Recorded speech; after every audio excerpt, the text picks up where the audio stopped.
Welcome to Save Our Sleep. Tizzie and the Save Our Sleep team believe it's every child's right to receive comfort, a parent's right to demonstrate love, and everyone's right to a full night of sleep. This podcast is not a medical or scientific volume, but a collection of tried and tested solutions and tips based on my many years of experience with babies and young children. Its main purpose is to help parents understand and avoid sleep problems in young babies and toddlers. We'd like to recognise the Wadawurrung people who are the traditional owners of this region, which Tizzie and myself live and are recording today's podcast on. We acknowledge and respect that they have taken care of this land and water and raised children in this nation for over an extraordinary 70,000 years. The Save Our Sleep podcast is dedicated to helping you prevent and solve sleep problems while having some fun along the way. We endeavour to discuss all things family related, starting from pre-conception all the way through to an adult child leaving home and beyond. Some topics may be triggering. If you find this is the case, please reach out to your or your child's health nurse or general practitioner. Hi Zoe, what's the crack? G'day Tizzie. The crack is that we are on episode number 7 today, which is really exciting. And to kick it off, I found a note the other day.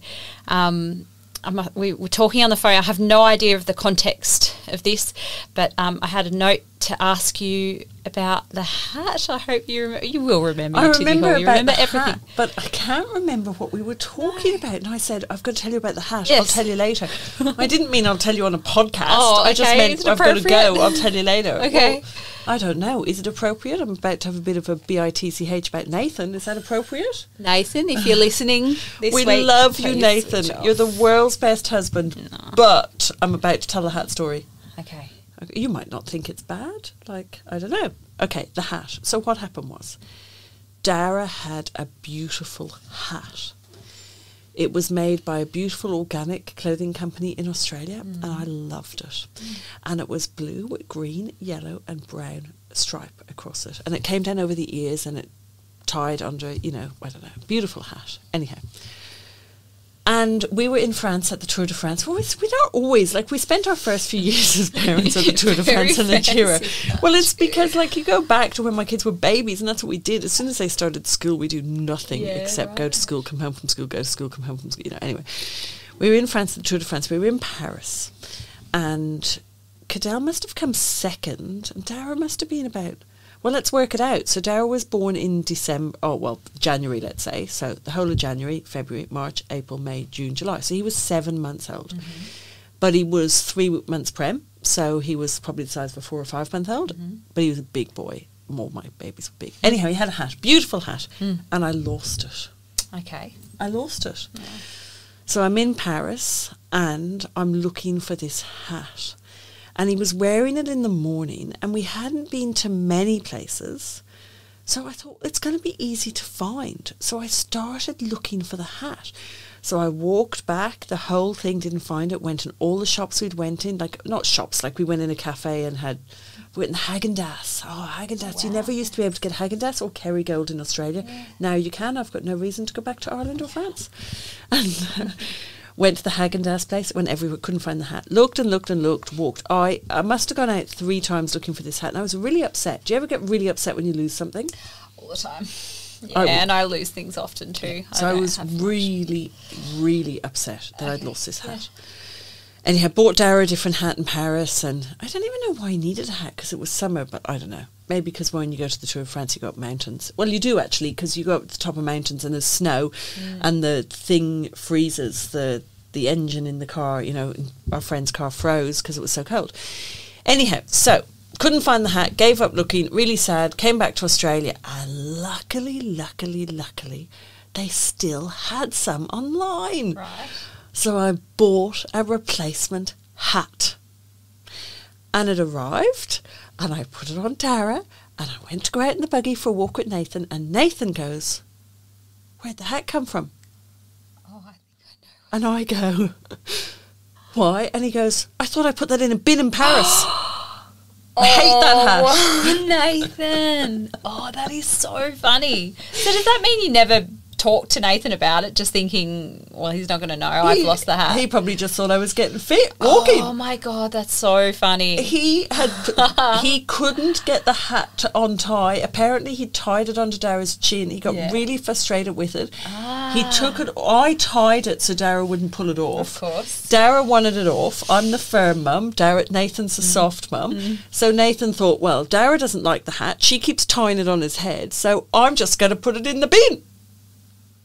And I wasted all that time looking for the hat that didn't exist. And like, why didn't we just give it to someone? It was beautiful. Yeah, that was a bit naughty, Nathan. Oh, he's naughty. He's a hoarder. But then he throws my hat in the bin. Yeah, right. Anyway. That's so funny.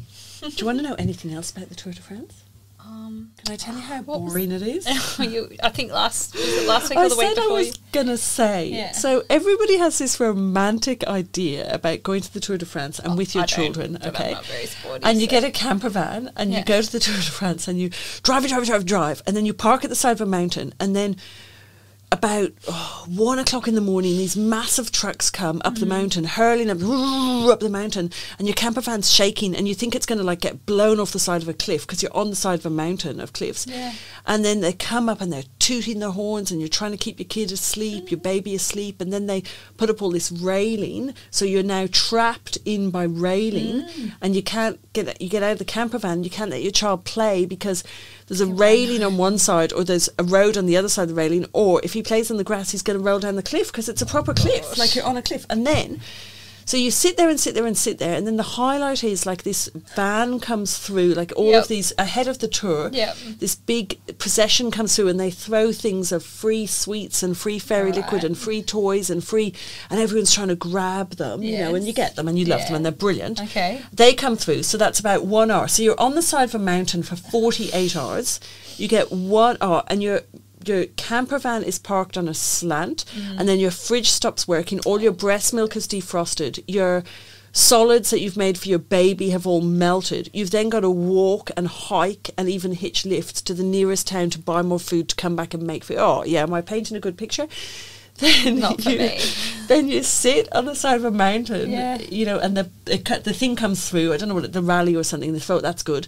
They come through. That's 1 hour. So you've sat for 48 hours. You've got 1 hour of entertainment. Then the riders come through. Vroom, Cadell's been and gone. Yeah, all that for that. Yeah, all that gone. It was like, and then it's like, quick, we've got to pack up, we've got to go to the next stage, my goodness. And then you get in the van, and then you drive as fast as you can to get to the top of the mountain, not the next day's mountain, but like 2 day away mountains, because you wouldn't get to the next day's mountain because everyone's already there. And you park your camper van, and then you sit there for 48 hours and do the whole thing again. How many times did you do that? Too many. So you did that more than once? Yeah. We did it, just Nathan and I. Then we did it when Dara was a baby.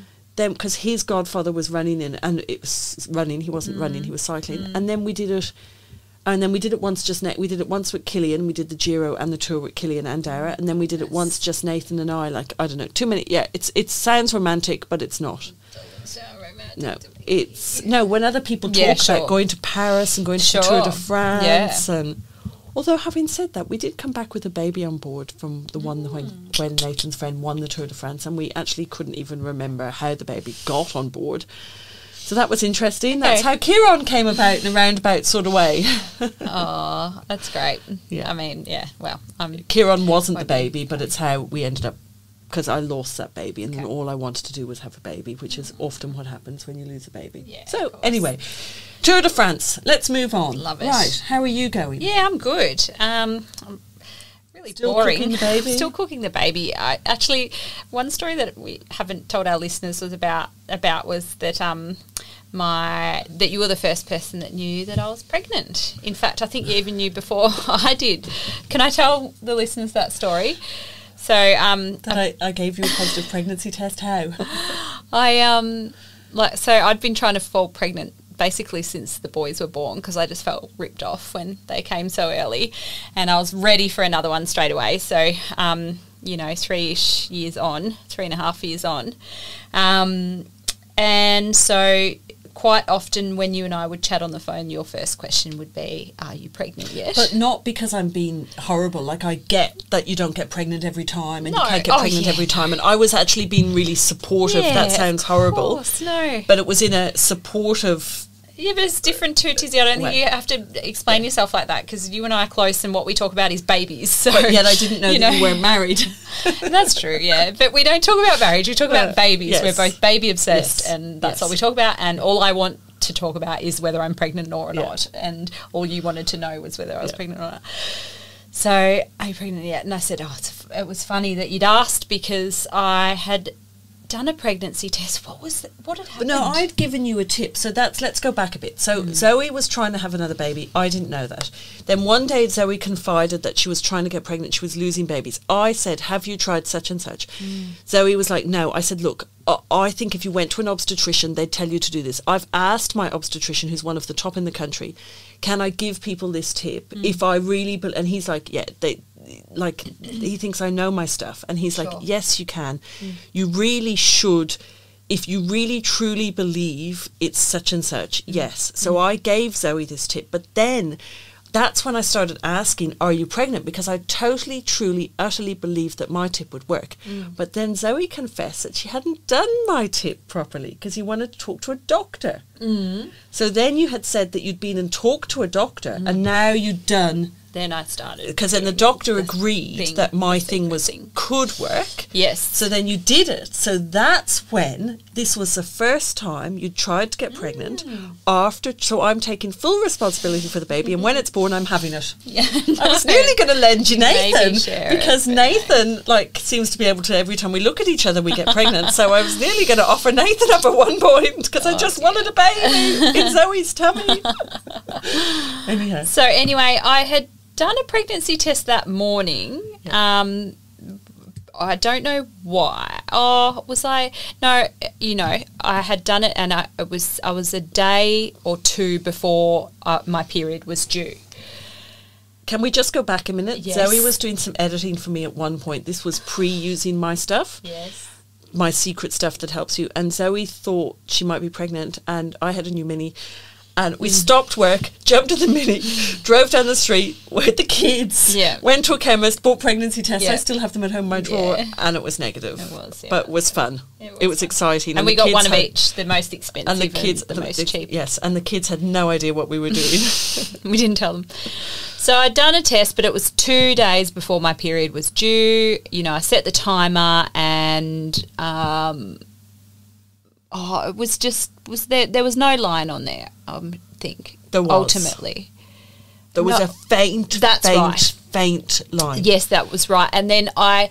Sent it to me. Okay, so no, this is what happened. So the test said you have to check between 3 minutes and 10 minutes. So it gave me a maximum. I don't remember ever reading that again. I've taken hundreds of pregnancy tests, but I don't remember... COVID tests. Yeah, but I don't remember reading that you can't read the test after 10 minutes. So I thought something must happen at 10 minutes.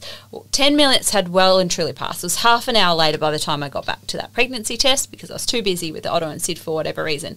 I came back, there was a very faint line. And I Googled it and it said that you can get a evaporation line. And I thought, well, that must be the reason why you can't check it after 10 minutes. Plus, I'm 2 days early. I'm so used to not being pregnant on these things. I just can't believe how we spent so long trying not to get pregnant, and then we spend so long obsessing with these pregnancy tests. And I get real scared with the COVID test. It's the opposite. With the pregnancy test, you want the 2 lines, and then with the COVID test, you're like, please don't be alive, please don't be alive, please don't be alive. Yes. So you'd done the test, and then there was a faint line, and I threw it in the bin because that was... I made you get it out again, didn't I? Yes, and you made me take a photo of it, so I'm trying to FaceTime you, and then you made me take a photo of it, and then you actually drew a line on it with your phone and sent it back. There you go, you're pregnant. I was so confident because you had tried what I suggested, which doesn't work with everybody, but I just knew with this... I was just had a feeling. I was just so confident. I always know people are pregnant before they tell me that they're pregnant, and it's not the best skill to have, and I was so confident, and I knew that if Zoe wasn't pregnant, it wasn't going to be... She's used... We handle the disappointment. We talk to each other, so I just drew the second line and said, I could see a red line and I sent it back. It was, I don't know. But you rang me or FaceTimed me next morning and said, go and take another test. It might have even been that afternoon. And you said, go and do another one. I said, no, look, I'm still early. Let's just wait even till that, my due. I'm like, no. You insisted. You said, put me on FaceTime, which I didn't. I hung up and peed on a stick. And 3 minutes later, I went back and I could not believe my eyes when I saw another faint little pink line there. So, so that's how and why you were the first person, even before Luke, to know that I was pregnant with this little bubblino. And then it's a question of, should we tell the boys, shouldn't we tell the boys? Because, that was the hardest one this time, because the last time I told them at 9-ish weeks and we lost at 11. And so, has our audio gone there? It sounds like it. No, it's because I've stopped talking and you're doing all the talking and it doesn't like it. I told Sid and Otto at 9 weeks with my last pregnancy, and we lost Bubba at 11 weeks. So, but sometimes it's good to be honest with the children. And I don't regret it. But this time I did wait until that safe, in inverted Yeah, but is it ever safe? No, it's not. Like, what's safe? I don't even, Yep. So so that's the end, and that's enough about us. So you're going to have a baby and you're going to be feeding it in the first 2 weeks, and that's what we're talking about today. And I've got, I hope I've got questions because I don't know a lot about it. Do people like us talking about us? This is what we need to know, guys. You need to tell us, because we can stop talking about us and just talk about the book. Yeah. So you need to tell us what you need us to talk about. Yeah. So, do you want the crack or do you just want the book? So we have the book here, and we're now starting chapter 2, feeding in the first 2 weeks. But we've sort of already talked about chapter 2, feeding in the first 2 weeks. Routine feeding in the first 2 weeks versus demand feeding. I don't know. I feel like we've covered a lot of that. Yeah. So we talked about at one point, when the baby's very, very first born, if you're able to put the baby on you and allow the baby to find the breast. I wish I could put the clock back and be able to do that with one of my children. Can you try and do it with this one? Yeah, absolutely. Can I live through you, really, even though want to do that? I don't know, No, I'm definitely asking if we can try very hard to do that if all goes to plan, and let the baby we'll get find it on the video. boob, and because apparently the baby will crawl and find the boob only the first time. Yes. You can't do it 3 or 4 feeds later. Yeah. You have to do it at the very first feed.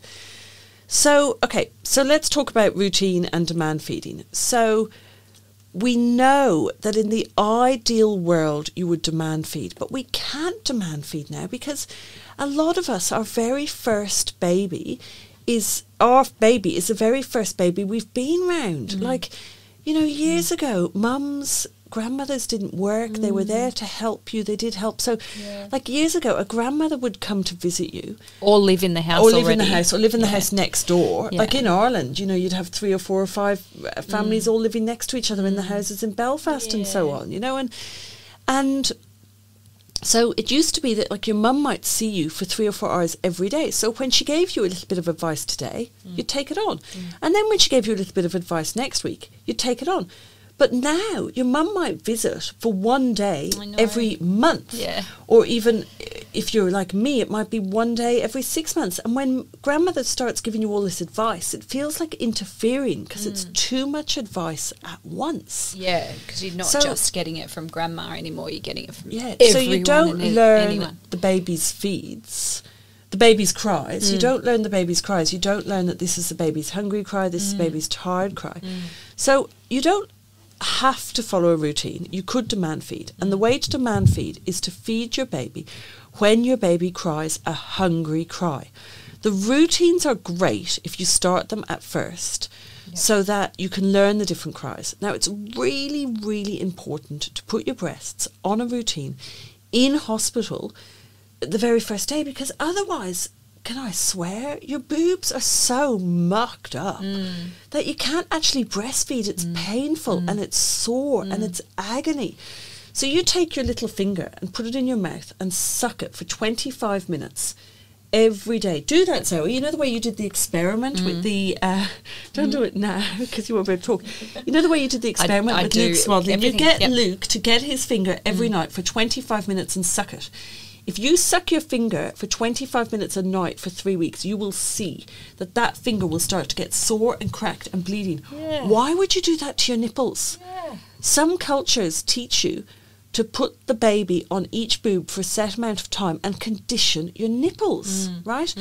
This is what I'm teaching in my feeding book. So the feeding book, the Save Our Sleep feeding book, is not about solids. It's mostly 60% is about breast and formula feeding in the first few weeks, right? So put your breasts on a routine. So it's 3 minutes on each side in the first day, 6 minutes each side in the next 24 hours, until your milk comes in. Every 3 hours. Every 3 hours. When your milk comes in, then you are going to allow your baby to feed for longer. Now, we touched in the last episode with the feeding, we say to, feed for 25 minutes on one breast. Now, that is up to 25 minutes. If your breast is empty, you'd obviously stop. And it includes burping. And it doesn't include burping. So you feed for 3 minutes, take the baby off, stop your stopwatch. Burp till your baby is winded. Then start your stopwatch when the baby goes back on the boob. It's 25 minutes of sucking time. Does that make sense? Yeah. So it's really good. My advice would be follow a routine from day one. And use the bedding. The bedding is really, really important. Then when your baby is settled and happy, try demand feeding. Try going with the demand. And if you can interpret your baby's cries, great, and then you'll demand feed, and then you'll find that your baby's actually feeding at the times in the Save Our Sleep routine anyhow. Now, why are the breastfeeding routines different to the bottle feeding routines? That is because the breastfeeding routines are based on what the mother's needs are, and the bottle feeding routines are based on what the baby's needs are. Because when you're feeding your baby either expressed breast milk in a bottle or infant formula in a bottle, you can go by the baby's time. So the baby can go 4 hours, which is the best time to feed a baby, because the milk quality is not going to change. But when you're breastfeeding, you need to condition your boobs. Your boobs need to get used to feeding. If you fed 4 hourly from day one, your breast milk would dry up, right? So that's why we do that. Now, we talk a lot about breastfeeding. We also need to touch on bottle feeding. A few things about bottle feeding. I often hear people talking about, like the other day, a mum was saying how she had filled a bottle with, she'd boiled the kettle, filled the bottle with boiling hot water, and then she was trying to cool the water to put the powder in. Some people were saying that you should make the milk up and push it in the fridge. That's not recommended anymore. It's now recommended that you make the bottles up fresh. But what you can do is you can boil the water, put the water into the bottles in the fridge with the amount in it, so that job's already done. Then you can take the bottle of hot water out of the fridge. So what I used to do was, if I was feeding my baby 180 mils, I would put 140 mils, and you'd have to work it out on your particular bottles. Glass bottles are better than plastic. Glass bottles keep the water warmer for longer. But let's say you have 180 mil feed. You can put 140 mils of hot water in the bottle in the fridge. Then at the feed time, you take the bottle out, boil the kettle, top that water in the fridge up by 40 mils, and then the water is the right temperature. Then add the formula in and shake it. Or you can take the bottle out of the fridge and put the water only in the microwave. Heat the water to the correct temperature and then add the powder. There isn't a lot of advice given to bottle feeding mums, and I think the advice is needed. So that I find that really helps with the water and so on. And so don't microwave the milk, but you can microwave the water. That makes so much sense. And then with sterilising, like as soon as you take the bottle out of the steriliser, it's not sterile anyhow, so you've got to be really careful that everything that comes in contact with the formula is really, really clean. Yeah, of course you do, yes. Do you have other questions about the feeding in the first couple of weeks? I just wanted to make a note that about demand feeding and the difference between some babies. So I know, for example, Otto, I could not have demand fed because he didn't have the energy or stamina to necessarily either be awake or to demand for the feed. Do you know what I mean? So I think I think I would really appreciate, feel comfortable being on a routine with my newborn, waking them up for that feed, and encouraging that feed, because I think that not all babies can demand, for whatever their own reasons are, can demand for that feed at the right time for them. That was just a little point that I had highlighted. And that obviously I say that in the book, that some babies are too sleepy to demand feeds. I'm just trying to see if I've got anything else highlighted here. Oh, I know what I wanted to say. Expressing. I get asked this all the time. So if you're feeding your baby expressed breast milk, expressed from the breast, but in a bottle. So some women, for various reasons, either cannot medically, choose not to, don't like it, don't want to. There's all sorts of reasons why some women have milk but choose not to breastfeed their baby. Lots of reasons, like it can be, you can have had trauma. There's all sorts of reasons, and none of us should ever question why. And it's perfectly acceptable if you want to feed your baby formula, and it's perfectly acceptable if you want to express and feed your baby express breast milk. Breastfeeding is lovely, and for some people and not for others, and for some babies and some it doesn't work. Like if you look at the animal kingdom, there are sheep and cows and other animals where the mother sheep does not produce enough milk. And because the mother doesn't produce enough milk, the animal is given to another mother to feed. Like, this happens. It's not just humans. But I get asked all the time, what if I'm giving my baby a bottle of express breast milk? Do I follow the bottle feeding routine or do I follow the breastfeeding routine? So do you understand the question? I do. So if you're feeding your baby breast milk but from a bottle, which routine? So the answer is the mother's breasts need to be on the breastfeeding routine in the first 8 weeks. It's all about when you milk the breasts. When you remove the milk from the breast. That needs to be done at the times on the breastfeeding routine. But the baby needs to go on the bottle feeding routine unless you're doing 1 or 2 breastfeeds, if you're doing all bottle, right? So baby goes on the bottle feeding routine, and then you adjust the routine to put expressing times in roughly. So, for example, breastfeeding baby would breastfeed at 10 o'clock, so mum would express at 10 o'clock. The bottle-fed baby would feed at 11, so mum would express at 10 o'clock and then have that milk for the 11 o'clock feed. It doesn't always work out that way. You'll have to sit down and work out a routine for yourself, but that's what you do. Does that make sense? That makes a lot of sense. Yeah, definitely. What if you can't express? So we covered that a little bit when we talked about engorgement. So in the last episode, the question in the last episode, if you cannot express, then you will not be able to follow the routines in the first 8 weeks exactly, because you need to express for growth spurts. But if you can't express, I do wonder if maybe you don't have a good enough supply, or maybe your baby is really good at milking those breasts and you're actually, for some reason, not able to express it. Could even be you don't like the feeling of the pump on your breasts, you know. So lots if you can't express, you could give your baby some formula during growth spurts, or give your baby extra feeds when they're having the growth spurts. You'll just have to allow for extra feeds. It's not ideal. Your baby will become a little bit colicky because breasts on a routine produce nice, thick, creamy milk. Breasts not on a routine produce what people call a foremilk and a hind milk. It's a different quality of milk. Babies who are fed on demand and incorrectly, so not when they cry a hungry cry, but when they cry any cry, they get this watery formilk continuously. It gives them reflux, it gives them pains in their tummy, it makes them unsettled, they don't sleep well, and they're never full. And the other thing is they're really, really big. I have seen lots of babies who are demand fed put on so much weight. And I think it's because their bodies think they're not getting enough food. Because I know when I don't eat, I put on heaps of weight. You know, so that's interesting if you can't express. So if you can't express, it's okay. If you're going to use some infant formula, that's okay. And if you're not, then you might not be able to follow the routines. You might have to do extra feeds. So if you're introducing the formula to allow for a growth spurt, is that then going to take longer for your breasts to then... what's the word? Start producing enough milk for the baby that has now grown. That was really poorly worded.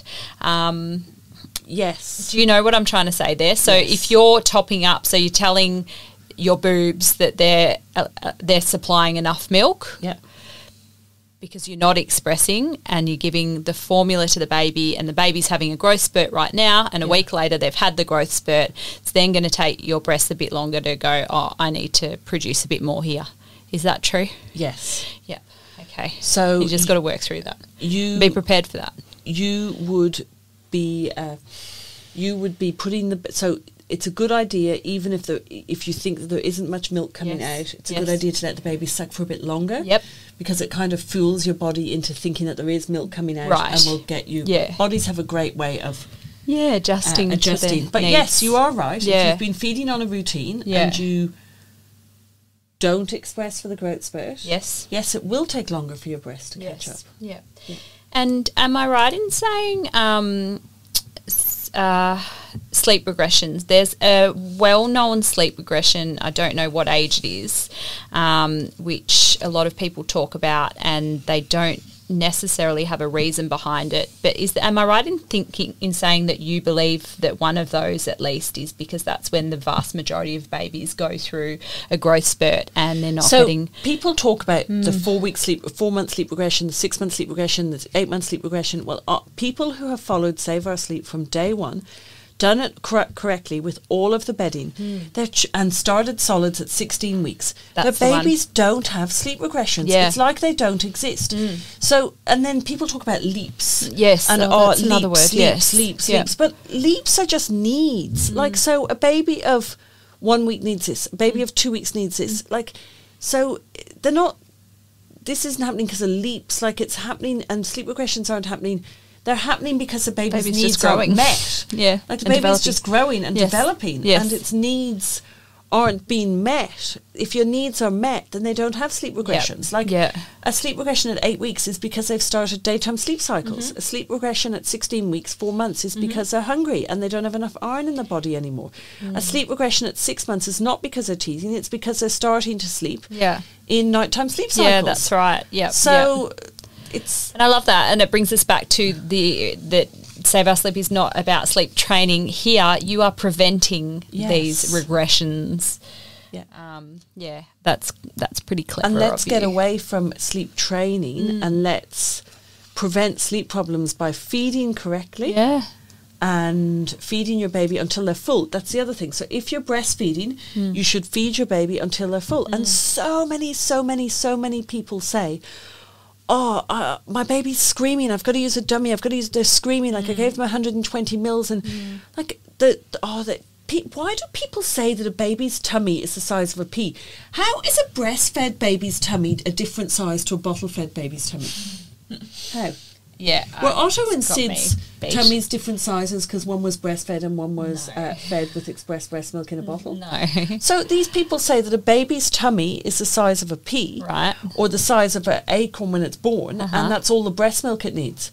Well, so that's a breastfeeding baby. But in the bed, 2 beds down, is a bottle-fed baby, and the midwife comes in and says, "You're bottle feeding. Here's some SMA, which is a formula in the UK and Ireland. I want you to try the baby on 60 mil." So the bottle-fed baby has 60 mils, and the breastfed baby has the size of a pea. How does that work? It's absolutely ridiculous. So. And then mothers say to me, I'm feeding my baby. I've given it 140 mils. The tin says he's supposed to have 140 mils. Yeah. Now he's screaming. Yeah. And then you're like, well, he's screaming because he's hungry. Yeah. Now, I could express gallons. I could probably express 250 mils out of one boob in 5 minutes, right? Yeah. So my baby... if it's feeding for 25 minutes, is it getting 400 mils? I'm not saying it is. I'm asking a question. So why then is the baby who started off having 60 mils when the breastfed baby was getting the size of an acorn or whatever, maybe 10 mils? Yeah. So the breastfed baby's getting 10 mils and the formula-fed baby's getting 60 mils. Now we've rolled on to 3 months.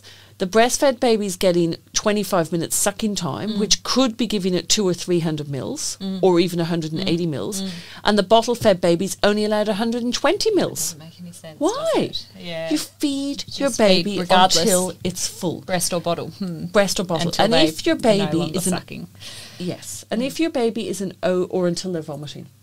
So if a baby is an overeater, which is very, very, very rare, but if a baby does overeat, it'll vomit. Yeah, right. It will have a projectile pretty vomit. obvious. Like, and then you give them less the next day. Yeah. You know, so it's very, very... Okay, so how much should I feed my baby? That's in the book. We've covered that. That's good. You always feed your baby until your baby is full.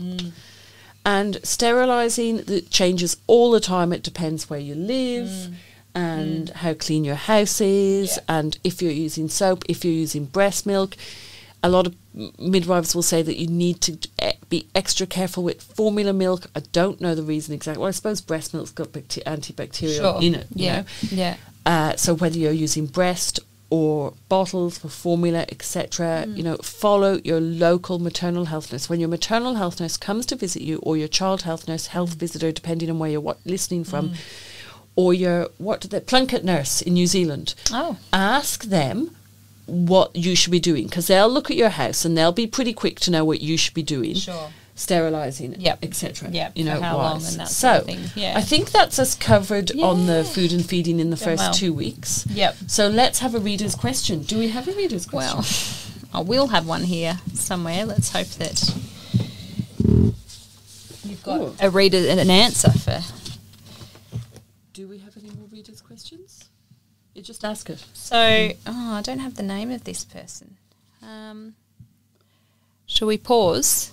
And we can't pause. So I will talk about support and bedding and advice for a minute. Yes. And Zoe is going to find the reader's question.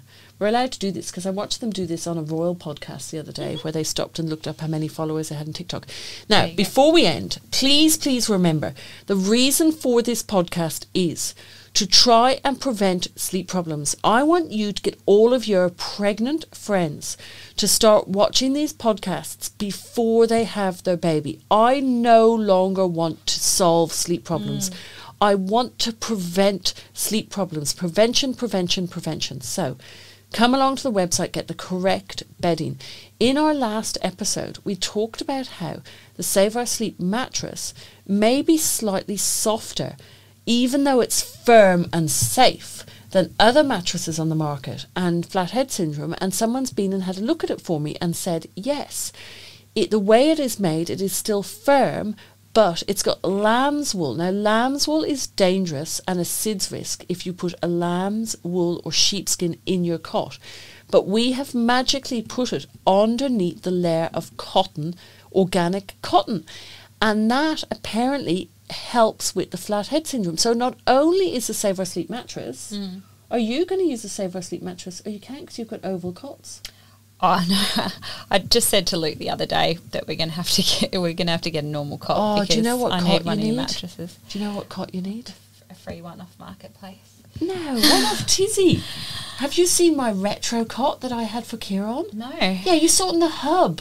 That brown retro cot. It's like an oak cot. It looks sort of like my oval one, but yeah, and it's you need to borrow that for the baby. Can I borrow it? Yeah, and then you'll have a Save Our Sleep mattress. No, maybe not. I love that cot. No, your baby has to have that cot at my house. I'm having the baby. I've got a safe sleeping space for this baby. I am taking the baby. I am allowed, and you can take my job. Give it to me every 3 hours to Actually, feed. come stay with me when you first have the baby, and we'll do nightly podcasts on how you're going, following the routine. Oh. Okay, question. All right, it's from Shelly, and she wants to know how to encourage baby or toddlers with eating fresh fruit and veggies. Can I give my advice on this? This is toddlers, not babies. Yes, go on. Okay. It's a bit forward, but it's a bit forward. But this is good because there might be some mums with older babies watching this one, and at least they'll get something out of it. Okay. I believe as the carer, our role, we have a role as a carer providing food, that there are three tasks to our role, and we decide what baby eats, when baby eats, and where baby eats, and that is it. Here you go. Here's your food. And so I've decided that there might be something healthy, there might be something safe, and there might be something new on the plate. And the child's 3 tasks, their role is they decide what they eat from the meal supplied, how they eat it, so that might be with their fingers or a spoon or a fork, and how much they eat. So we could never tell another human being that they are full or not full. It's not up to us to tell them that. I've got one more really important point, and that is that on top of this, the most important thing, like anything else with babies and children, is that we model the behaviour. So if you've never eaten a carrot in front of your kids, you should never expect your kids to eat a carrot. So if you can, start eating fresh fruit and veggies around your child, and you'll probably find that they'll come up and want some of yours before they even attempt some of their own. Can I ask? Yes. If you didn't have a question, how have you got prepared answers for the question? Oh, this is a bonus one that I had, but see, I didn't know who it was from or anything. So and you this saw was me. the question and you were like, "That's a really good question." Yeah, because I knew the answer, because I had. This. Because I did, and let's go. Okay, to this. so a few weeks ago, Zoe pulled me up on this. She kind of said, I don't know, what did you think I said or didn't say? Or it was with I was fussy of the eater understanding- approach. Yeah, The fussy eater approach. Yes, which I can't really remember reading it. I don't know if it's in the toddler or the feeding book, which I didn't spend as much time on as the Save Our Sleep book. But I thought that at some point it said, if your baby doesn't eat, you take the food away and bad luck. Yeah, and so you'd pull me up and then I said, no, that's baby advice. That's about a baby who's not sleeping. We know they're not getting enough food.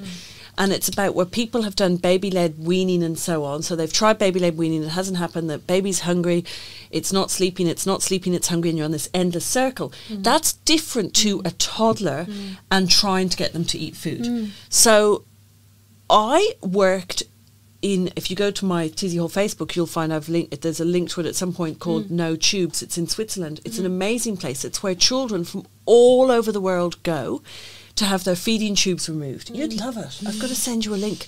I want to send them thousands of my spoons. But because I've got frustration-free feeding spoons. But so we still use them there.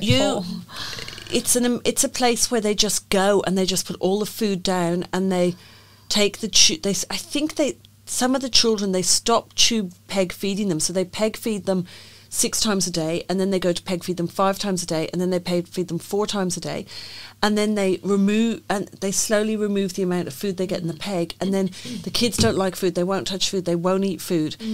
And then they play with food, and there's carrots hanging from the ceilings, and there's food that they play with, and everything is like they play with Play-Doh, but everything is food, and eventually they just start eating, and the parents and they actually don't eat anything for a week or 2 weeks, and the parents are beside themselves because they think that these kids are going to die of starvation, and then the children start eating. Like, it's amazing. I love that. That's where I got the fussy eating approach from. But my approach, I'll have to give you the link. We'll link to it on this podcast. Yes. Okay, we'll link to Please do. that on our podcast. I can't but wait to see.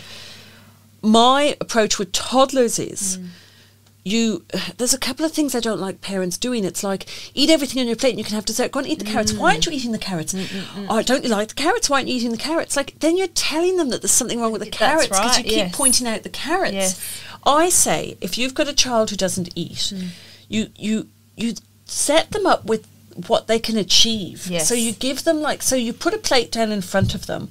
And if so let's say you came to me with a 6-year-old that only eats chicken nuggets. They only eat chicken nuggets. They'll only eat chicken nuggets. They only like chicken nuggets. Yep.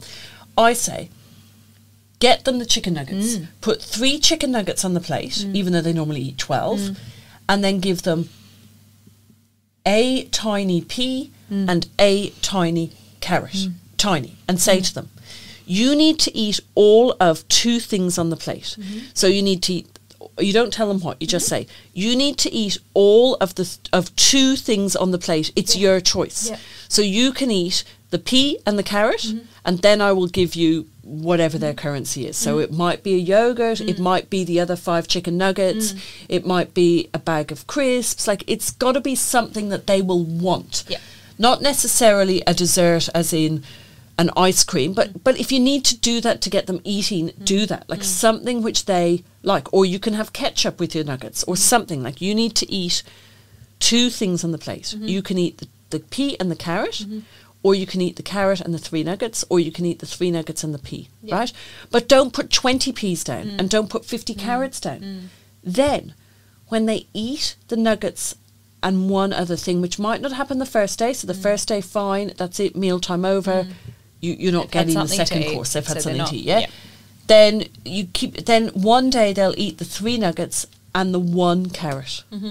So then the next day you put down 3 nuggets and 2 bits of carrot, and then 3 nuggets and 3 bits of carrot, and they slowly build up their appetite with the carrots, right?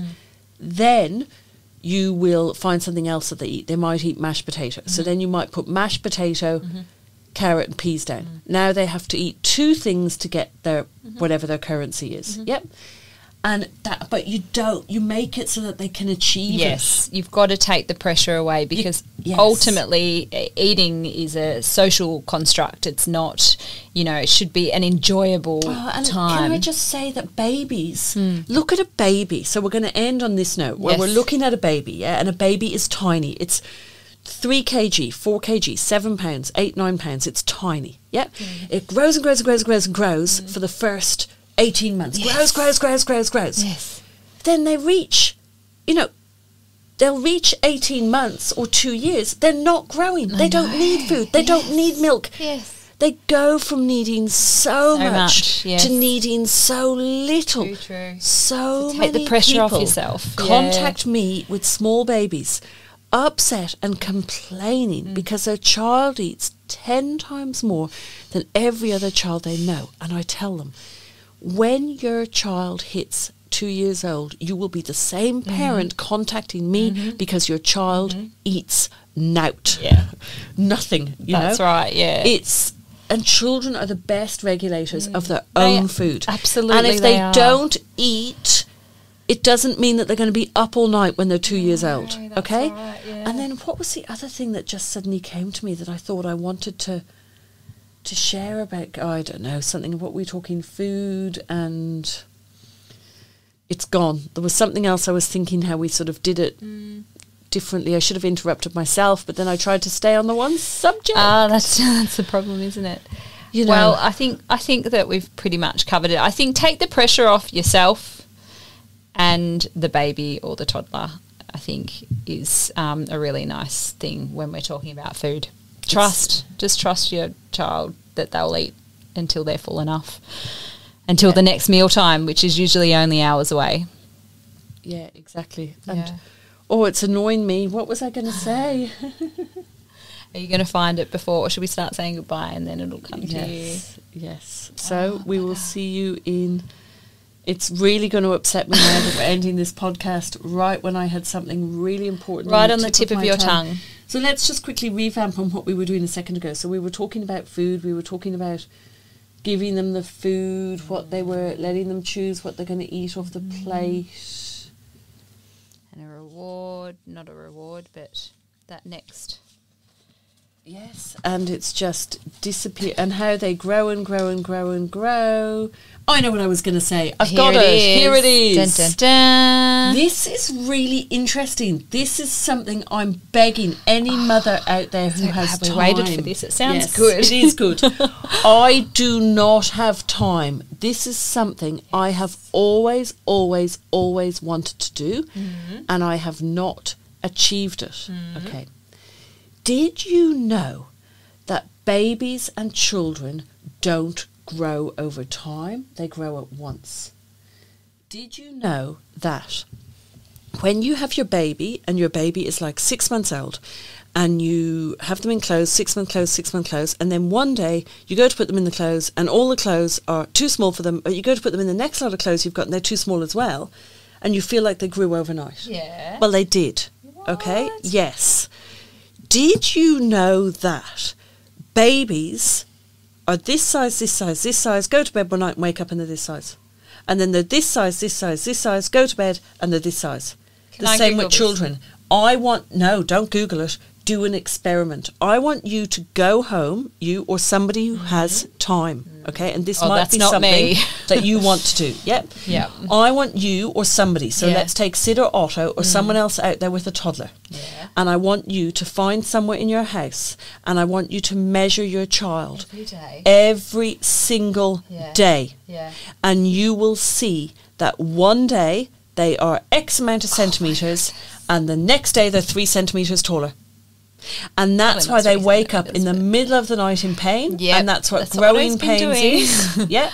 And they don't grow over, they grow at once. And the same with your feet. That's can't why believe this. so your child comes home from school and says to you, Mum, my shoes are too small. I've got blisters on my shoes. Yes. And you think, oh, the shoes must have been small for... No, they weren't small for ages. Their feet grew the day before. And now their shoes are too small. Now, there's a documentary on Netflix called Babies. It's in that. It's really interesting. And the other thing in that documentary that's really interesting is you need iron at 16 weeks.